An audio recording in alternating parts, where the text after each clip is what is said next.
Esta es una noticia que se veía remota, se veía complicada, ¿no? Pero fíjese, que un tribunal de Israel declaró, es que el tema es muy fuerte, declaró que Andrés Roemer ya es extraditable. El diplomático tiene 30 días para apelar. O sea, todavía va a faltar tiempo, ¿no? Pero a lo que me refiero es que Israel ya dijo, él se puede apelar, pues pasamos otro tiempo, lo que quieran, pero ya Israel ha dicho, lo podemos mandar a México, pero vamos a seguir toda una serie de elementos legales para poder hacerlo, los derechos que tiene el acusado. Roemer está en Israel, había permanecido en libertad hasta octubre pasado, cuando fue detenido y encarcelado. Pero el 15 de diciembre, ya saben, ¿no?, cómo pasan las cosas, salió con un brazalete electrónico y ahí andaba en diferentes lugares. Cada vez que lo entrevistaban se enojaba cada vez más, por algo será, y tiene múltiples acusaciones y demandas de mujeres que se destaparon a partir del 2021, cuando la bailarina Itzel Schanz denunció públicamente los intentos de abuso por parte de Andrés Roemer. Bueno, para hablar del tema, yo le quiero agradecer profundamente a Itzel Schanz, que ha sido siempre muy generosa para conversar con nosotros, víctima de Andrés Roemer, y a Jimena Ugarte, abogada del Instituto Mexicano de Derechos Humanos y Democracia. Las dos las tenemos aquí en el Zoom y les agradecemos mucho que estén con nosotros. Itzel, Jimena, ¿cómo han estado? Muy buenas noches. Muy buenas noches, muchísimas gracias por el espacio, por Gracias. tenernos aquí con la audiencia. ¿Cómo estás, abogada? ¿Bien? Hola, muy buenas noches. Pues bien, aquí con una buena noticia por fin después de tantos años y pues nada, muchas gracias siempre por el espacio y buenas noches a toda tu audiencia. Itzel, te voy a hacer una pregunta medio extraña, pero ¿qué le pasó a tu panza cuando te enteraste de la extraditación? ¿Qué le pasó? ¿Qué sintió? Es lo que me quiero referir. ¿Qué pensaste? Uy, bueno, la sangre se vuelve densa, el estómago se convierte en un nudo, o sea, la experiencia afectiva que hemos tenido en 3 años ha sido, y no tendría yo la posibilidad de terminar de contártelo, ¿no? O sea, el 2 de octubre fue brutal, ahora también, que nos digan que ya viene, pero que falta una firma, que alguien nos explique, y por eso la abogada aquí en línea con nosotros, ¿qué diablos significa que falte una firma? Ha sido muy violento por parte de las autoridades mexicanas no dejarnos participar de nuestro proceso, no saber quién nos representa ya ni cómo es que estamos siendo representadas. Yo creo que toda esta experiencia afectiva en todos estos años ha sido una gran enseñanza y no hacemos más que seguir enfrentándolo, porque de ese tamaño es nuestra dignidad.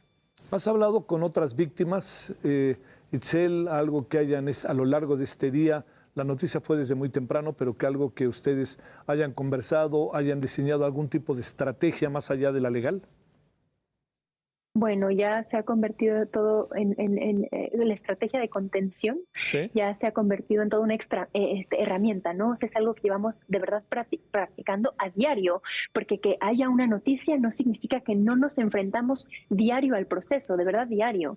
Entonces, bueno, pues claro que estar en contacto es fundamental, sostenernos, acuerparnos y sí me parece que lo que podemos compartir también tras conocernos profundamente, porque no es lo mismo aquel febrero del 2021, cuando no teníamos ni idea de quién era la de enfrente y solo escuchábamos una historia que nos golpeaba de manera muy dolorosa, pero no sabíamos ni en qué trabajaba, ni a qué se dedicaba, ni cómo era su familia, ni cómo era su vida diaria.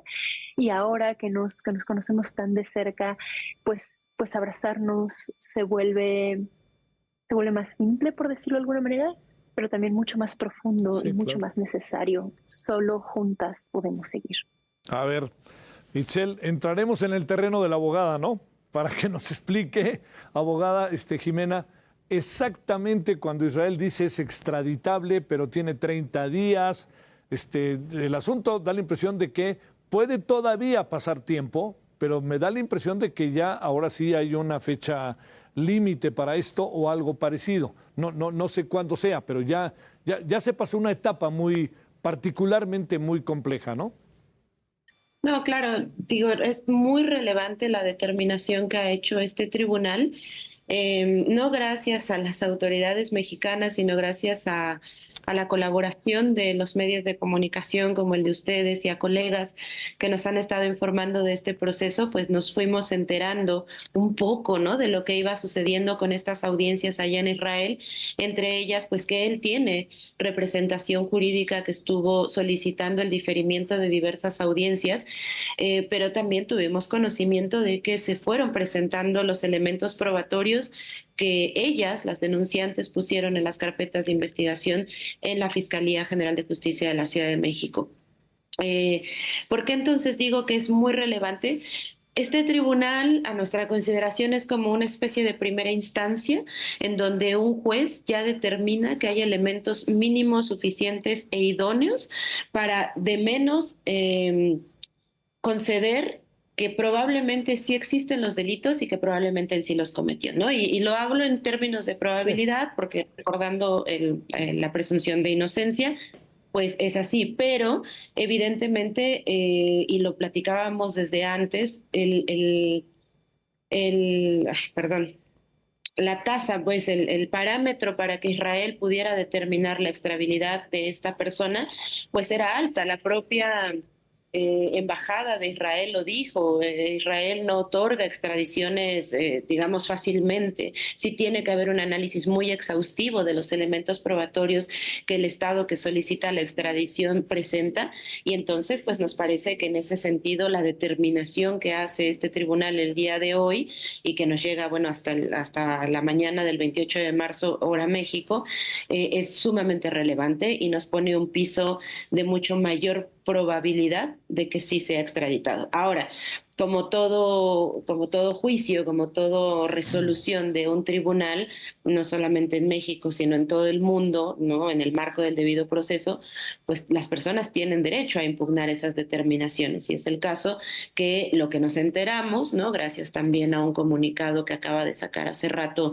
la Secretaría de Relaciones Exteriores, pero es algo que ya sabíamos, él tendrá 30 días para impugnar esta determinación ante un tribunal superior. Entiendo, quiero creer que es una especie como de apelación, un tribunal de apelación, en donde un tribunal superior resolverá las controversias que él ponga en su escrito, o las expondrá de manera oral, no sé cómo sea, y en ese momento imaginamos, y es que todo es como imaginamos y todo es consideramos, Sí, un sí. poco basándonos en el conocimiento jurídico que tenemos, pues que quizá podría tener otra instancia, como es en México, que todavía se tiene el juicio de amparo. Eso lo desconocemos. Pero al menos son 30 días todavía que él tiene para presentar esta impugnación, y posteriormente, pues, no sé, considerando los tiempos, por ejemplo, de tribunales mexicanos, una apelación puede tardarse en resolver más o menos entre 4 o 6 meses, un año a veces, ¿no? Entonces, lo que consideramos muy, muy relevante, insisto, es como esta primera determinación en donde ya un juez o un tribunal determinó si existen elementos para extraditar, porque se encontraron elementos para juzgar a una persona por los delitos de los que se le está imputando. Y dos, pues claramente seguiremos exigiendo a las autoridades mexicanas que ya la próxima vez que nos enteremos de algo del proceso de extradición, pues no sea por los medios de comunicación. Claro que agradecemos que sean estas agencias nacionales e internacionales las que nos informen, pero claramente no es la forma adecuada en que las Claro. víctimas tendrían que conocer sobre su procedimiento. Sí. Entonces, pues un poco estamos en eso, pero evidentemente es una buena noticia. Esto quería decir, en términos técnicos legales, que el tribunal israelí tiene información que quién les hizo llegar respecto a casos como el de Itzel.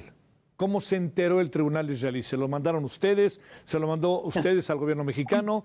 ¿Cómo fue todo el proceso? No, las denuncias inician en la Fiscalía General de Justicia de la Ciudad de México por ser el fuero competente para Sí. el conocimiento toda vez que sucedieron aquí. Una vez que estas denuncias se presentan, se genera una carpeta de investigación, y derivado de esa carpeta de investigación, es decir, a través de diferentes datos de prueba que tanto la Fiscalía generó, ¿no?, en el marco de su facultad de investigación, como nosotras aportamos en el marco de la facultad que tenemos de coadyuvar, se determinó pues el ejercicio, la solicitud de una orden de aprehensión. Esta solicitud se genera ante un juez de control, también en el Tribunal Superior de Justicia de la Ciudad de México, y el juez de control en un primer momento determina que hay elementos suficientes para otorgar una orden de aprehensión. Al momento en que tenemos la orden de aprehensión, tanto la Fiscalía como nosotras, digo nosotras, las mujeres denunciantes, se empieza a hacer el cumplimiento, ¿no? A generar el cumplimiento de esta orden, y es cuando descubrimos que él ya se había escapado al Estado de Israel.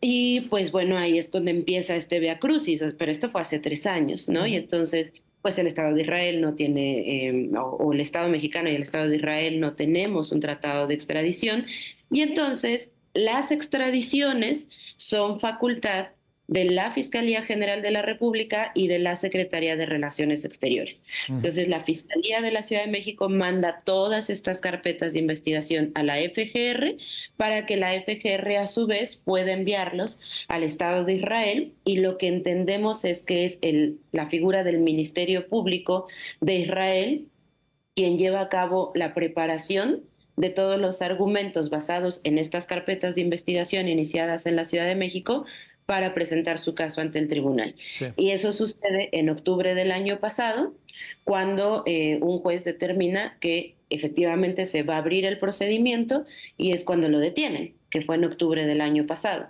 Posterior a ello, pues él presenta recursos, entendemos que fue así, pero toda esta, y luego le cambian la medida cautelar, que ese es como otro tema.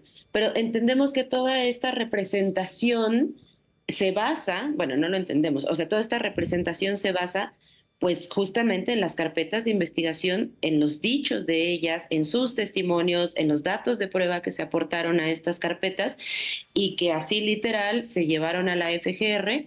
Lo que nos ha comentado la FGR es que también tuvieron que abonar y argumentar, ¿no? Para poder sostener esta solicitud de extradición. Eso lo mandan a Israel. Sí. Y es Israel quien pues lleva todo este procedimiento ante los tribunales e instancias de ese país. Recientemente, Itzel, cuando fue entrevistado, cuando ahora sí que materialmente lo encuentran, hasta diría yo, con cierta casualidad, en las calles de Israel, decía, eso no es así y ya verán, todo es diferente. Creo que esto es uno de los grandes reveses que va a vivir Andrés Remer, para todo indica su inevitable extradición, ¿no? Bueno, me agradezco mucho el énfasis que haces en ello, y también quiero hacer mención que ante la puntual y necesaria explicación jurídica que la abogada Ugarte acaba de compartirnos, hay algo con lo que yo me quedo y con lo que me voy a dormir por lo menos la noche de hoy. A ver. En algún momento supimos que el Estado de Israel no acostumbraba extradiciones, por decirlo de alguna manera. En algún momento Andrés osó decir incluso que no nos conocía, sí, después de habernos privado de libertad y abusado sexualmente, entre otras cosas, ¿no? Pero bueno, él osó decir que no nos conocía. Hoy, el Estado de Israel, no el Estado mexicano, el Estado de Israel encontró elementos probatorios suficientes para decir que él es extraditable. Hasta hoy sigue siendo prófugo de la justicia, y lo estamos esperando, porque esos elementos mínimos se convertirán en máximos el día que esté aquí dando la cara. Muchas mujeres lo denunciamos y lo estamos esperando. Somos decenas y decenas de mujeres, y Andrés debe saber que se le acabó la oportunidad de violentarnos, que se tiene que enfrentar a la justicia, que la impunidad no siempre existe. Y este es el gran ejemplo y el precedente que vamos a sembrar, y que venga a intentar defenderse, porque estamos listas para enfrentarlo. Déjame preguntarte, abogada, por último, y también, bueno, indirectamente, Itzel, porque lo habrás pensado, de repente resulta que Hamás ataca a Israel, más allá de todo lo que pasó. Y el mundo, ese mundo en el cual ustedes seguían, estaban siguiendo directamente, coloca a Israel en un estado a cierto punto de excepción. ¿Qué pensaste, abogada, cuando pasó todo eso? Me imagino que has de haber dicho, más allá del drama de la guerra, que ya no es tanto guerra como hemos visto últimamente, ¿no?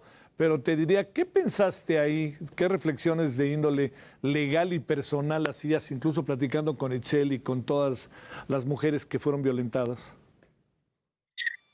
Bueno, la reflexión colectiva que tuvimos, y lo platicamos en su momento, pues a ver, en primer lugar, hubo una reflexión política sobre la situación que estaba sucediendo allá, en donde, bueno, claramente pues no se puede ser ajena a, pues a la violencia y al genocidio que está sucediendo, ¿no? Y que empieza a suceder, y a la situación que pues ahora hemos visto cómo se ha ido incrementando de una manera terrorífica y con absolutas violaciones de derechos humanos. Entonces, en el marco de ello, pues claramente nos parecía que el asunto de Andrés iba a quedar en décimo lugar de Claro. relevancia, ¿no?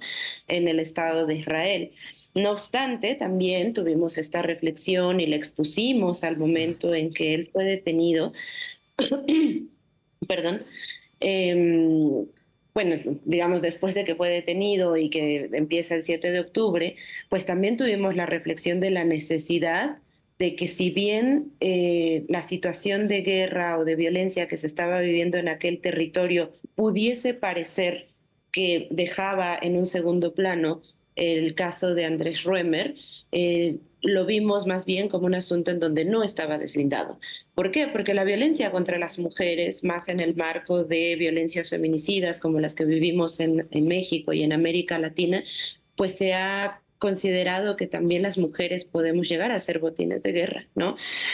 También las mujeres vivimos unos efectos diferenciados cuando se tratan de situaciones de conflictos bélicos y también las mujeres muchas veces, las mujeres, las niñas, los niños pues llevan la peor parte de estos procesos de ataques como los que está pasando en Gaza. Entonces, si bien pudiese haber parecido y en discursivamente se hizo ver como, bueno, ante una guerra el caso de Roemer queda atrás, pues no era así, porque al Claro. final del día, comparar, por supuesto, las tragedias y los horrores que se están viviendo allá, la violencia sexual, y es algo que estamos también peleando en el marco de este caso, pero también de otros procesos que acompañamos en contra de la prescripción de los delitos sexuales, tiene que considerarse una grave violación de derechos humanos. Sí. No puede ser que un tema, digamos, como de violencia, de guerra, de conflicto bélico y de intereses políticos, siempre deba de estar por encima de la violencia contra las mujeres, porque la violencia contra las mujeres es un asunto de orden político, es un asunto de orden público, es un asunto de orden internacional y de parar esas graves violaciones de derechos humanos. Entonces, siempre consideramos e hicimos énfasis en este análisis colectivo de político que hicimos sobre esta situación, que teníamos que resaltar el hecho de la relevancia justo de que el Estado de Israel reconociera y no protegiera a un violador, a un agresor de mujeres, incluso ante la situación de guerra en la que se encuentra, ¿no? Sí, Y nos sí, parecía sí, sí. que es fundamental. Itzel, les mando un saludo, Jimena. Gracias por su participación, gracias que estuvieron con nosotros. Y como saben, seguiremos con el asunto, veremos esos 30 días qué significa y como bien decías, abogada, veremos cuál es el proceso interno legal que sigue un país como Israel respecto a estos casos. Gracias, Itzel, muy buenas noches. Muchísimas gracias y muy buena noche. Gracias, Muchas abogada. gracias, buenas noches. No, al contrario, Hasta gracias, luego. Javier, buenas noches. Gracias, gracias.